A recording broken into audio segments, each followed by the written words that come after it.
বাংলাদেশে ভোট কবে হবে এই নিয়ে চলছিল বিস্তর জল্পনা। ভোট কি আদৌ করতে চান মোহাম্মদ ইউনূস, এমন কথাও শোনা যাচ্ছিল।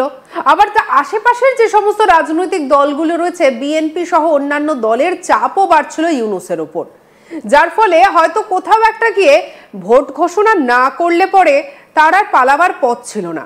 এবং অবশেষে ইতিমধ্যেই শেষ খবর এসেছে যে এপ্রিল মাসের প্রথমার্ধে হতে চলেছে বাংলাদেশের নির্বাচন। এই নির্বাচন কতটা ইউনূস চাইছেন মন থেকে?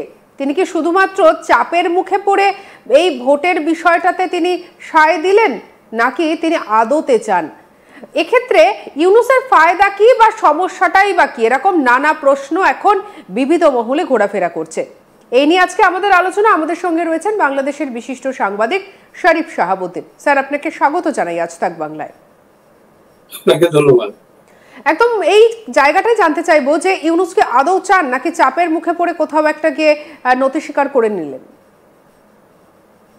এটা ইউনূসের একটা নতুন চাপ, নতুন খেলা, দেশটাকে একটা গৃহযুদ্ধের দিকে ঠেলে দেওয়ার জন্য রাজনৈতিক দলগুলোর দাবি, সেনাপ্রধান এবং সেনাবাহিনীর দাবি সব উপেক্ষা করে উনি ডিসেম্বর ইলেকশন করছেন না।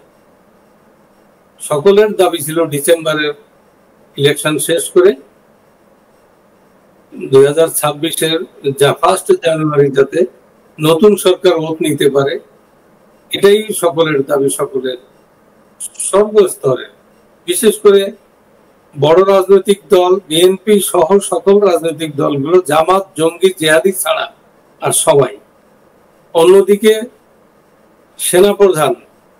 সেনাপ্রধানকে সেনাপ্রধানের কি ভূমিকা? সেনাপ্রধান তাকে ধরে এনে দায়িত্ব দিয়েছে, সকল রাজনৈতিক দলগুলোকে ডেকে এনে ইউনূসকে দেশ পরিচালনার জন্য তাকে দায়িত্ব দিলেন। তো সেনাপ্রধান তো সেই ইউজুয়াল বা সাধারণ সেনাপ্রধান না। এখনকার সেনাপ্রধানের যথেষ্ট ভূমিকা রয়েছে, যথেষ্ট রোল আছে টু প্লে। তো এই কথাটা সে নিজেও বোঝে, কিন্তু তারপরও সে তার মেন্টরদের সবসময় একটা কথা আমরা লক্ষ্য করি, সে কিন্তু তার একটা উদ্দেশ্য আছে ভিন্ন। সাধারণ মানুষ, রাষ্ট্রের রাষ্ট্রপতি এবং সেনাপ্রধানের যে উদ্দেশ্য, সাধারণ মানুষের যে উদ্দেশ্য, একটা free, fair, credible election as quickly as possible এটা স্টেজ করা। কিন্তু তার উদ্দেশ্য হচ্ছে অ্যাট এনি কস্ট তাকে ক্ষমতায় টিকে থাকা এবং তার ইচ্ছা মতো বাংলাদেশটাকে তছনছ করে দেওয়া, বিক্রি করা মানুষের, বিদেশিদের কাছে। তারপরে তার ইচ্ছা মতো,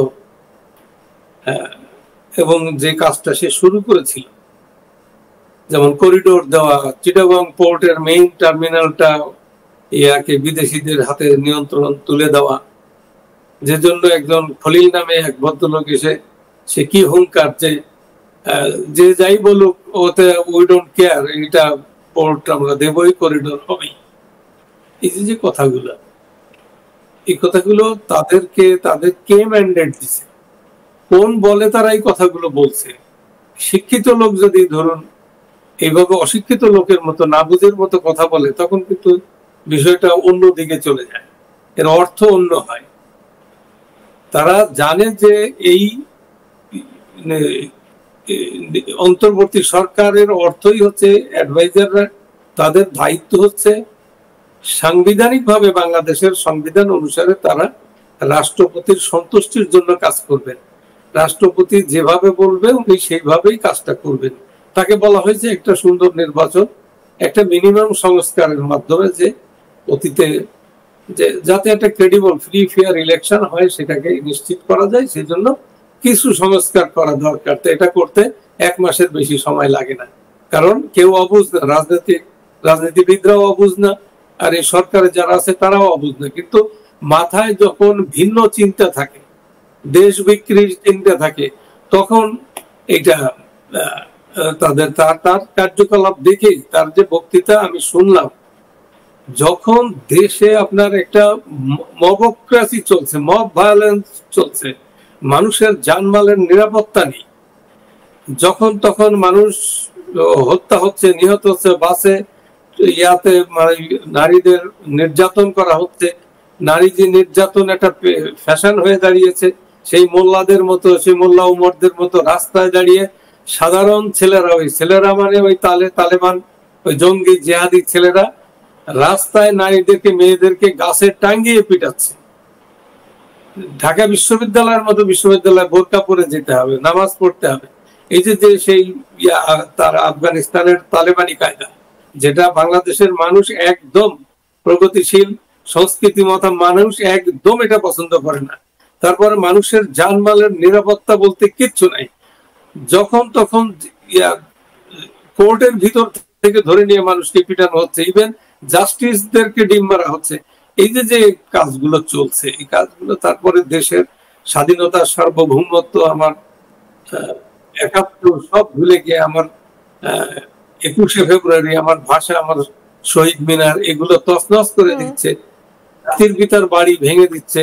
এই যে মানে মোট কথা স্বাধীনতা বলতে কিছুই না। রবীন্দ্রনাথের মুখে স্কচ ট্যাপ লাগাই দিচ্ছে, রবীন্দ্রনাথ হিন্দু, তার সঙ্গীত চলবে না এখানে। এই যে কাজটা, এটা হচ্ছে একদম স্বাধীনতা বিরোধী। সেই স্বাধীনতা বিরোধী তৎপরতা তার নেতৃত্বে চলছে, একটা যুদ্ধ জঙ্গি জেহাদি একটা চলছে।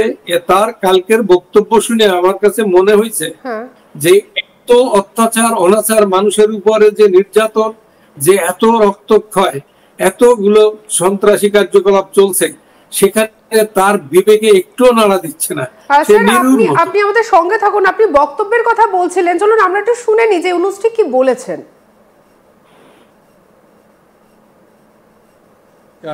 বিচার, নির্বাচন, এই তিনটি ম্যান্ডেটের ভিত্তিতে আমরা দায়িত্ব গ্রহণ করেছিলাম।